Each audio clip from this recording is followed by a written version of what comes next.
നമസ്കാരം. ഇന്നലെ ഇന്ത്യയുടെ പ്രധാനമന്ത്രി നരേന്ദ്രമോദിയുടെ കേരള സന്ദർശനം സംഭവ ബഹുലമായിരുന്നു. തിരുവനന്തപുരം കോർപ്പറേഷൻ BJP പകുതി സീറ്റ് പിടിച്ചെടുത്ത സന്തോഷത്തിലാണ് അദ്ദേഹം തിരുവനന്തപുരത്ത് വന്നത്. ശ്രീ VV രാജേഷ്, തിരുവനന്തപുരത്തിൻ്റെ പുതിയ മേയർ, ആവേശത്തോടു കൂടിയാണ് പറഞ്ഞത് ഇന്ത്യയുടെ പ്രധാനമന്ത്രിയെ തിരുവനന്തപുരത്ത് കൊണ്ടുവന്ന് തിരുവനന്തപുരത്തിൻ്റെ വികസനത്തിന് ഒരു വികസന അജണ്ട പ്രഖ്യാപിക്കുമെന്ന്. അദ്ദേഹത്തിൻ്റെ പ്രഖ്യാപനം ഇന്നലെ ഒരു തരത്തിലുള്ള പ്രഖ്യാപനവുമില്ലാതെ ആവിയായി പോകുന്നതാണ് കണ്ടത്. പ്രധാനമന്ത്രി വന്ന് കണ്ട് പിന്നീട് പ്രഖ്യാപിക്കുമെന്നാണ് പറഞ്ഞത്.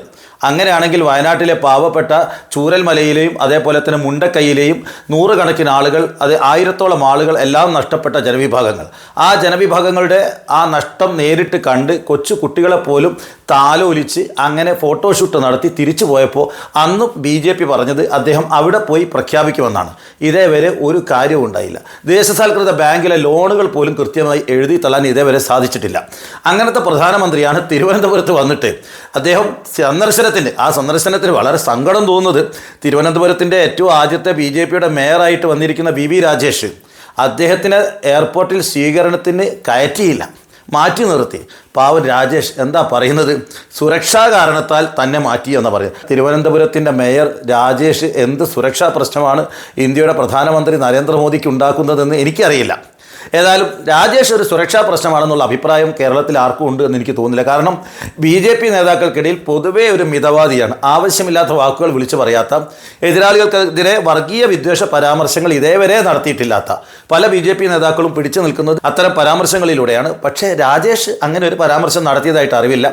അങ്ങനെയുള്ള രാജേഷ് തിരുവനന്തപുരം എയർപോർട്ടിൽ വരുന്ന ഇന്ത്യയുടെ പ്രധാനമന്ത്രിക്ക് എന്ത് സുരക്ഷാ പ്രശ്നമാണ് ഉണ്ടാക്കുക എന്നുള്ളത് അറിയാൻ താല്പര്യമുണ്ട്. രാജേഷിനോട് ആരോ പറഞ്ഞതായിരിക്കും താങ്കൾ സുരക്ഷാ പ്രശ്നമാണ്. ആ പാവം അത് കേട്ട മതി കേൾക്കാത്ത മതി ജനങ്ങളോട് പറഞ്ഞു, എൻ്റെ സാന്നിധ്യം സുരക്ഷാ പ്രശ്നമായതുകൊണ്ട് തന്നെ മാറ്റി നിർത്തിയെന്ന്. അതേപോലെ പ്രധാനമന്ത്രിയുടെ വേദിയിൽ മുൻ DGP ശ്രീലേഖയുടെ അവസ്ഥ, അത് അതിനേക്കാൾ അവർക്ക് എന്തോ മാനസിക അസ്വാസ്ഥ്യം തുടങ്ങിയെന്ന് തോന്നും. അവരെ മേയറാക്കാമെന്ന് പറഞ്ഞു പറ്റിച്ച് പിന്നീട് മേയറാക്കാതിരുന്നതോടുകൂടി അവരുടെ ഏതാണ്ട് ലെവല് തെറ്റിയ അവസ്ഥയാണ്. അവരെ ഏതെങ്കിലും മാനസികാരോഗ്യ കേന്ദ്രത്തിൽ കൊണ്ടുപോയി കൃത്യമായി ചികിത്സിച്ചില്ലെങ്കിൽ ശ്രീലേഖ എന്ന് പറയുന്ന മുൻ DGP ഇനി എന്തൊക്കെ വിളിച്ചു പറയുമെന്ന് ആർക്കും തിട്ടമില്ല.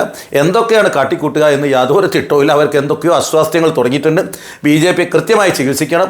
നിങ്ങളാണ് അവരെ മോഹിപ്പിച്ചുകൊണ്ട് മേയർ സ്ഥാനമില്ല എന്ന് പറഞ്ഞുകൊണ്ട് ഈ ഒരു അവസ്ഥയിൽ ഇത്തരത്തിലുള്ള ഒരു ഡിപ്രഷൻ അവസ്ഥയിലേക്ക് എത്തിച്ചത് നിങ്ങളാണ്. നിങ്ങൾക്കതിന് കൃത്യമായ ഉത്തരവാദിത്വമുണ്ട്. ഏതായാലും പ്രധാനമന്ത്രിയുടെ വരവ് വെറുതെയായി.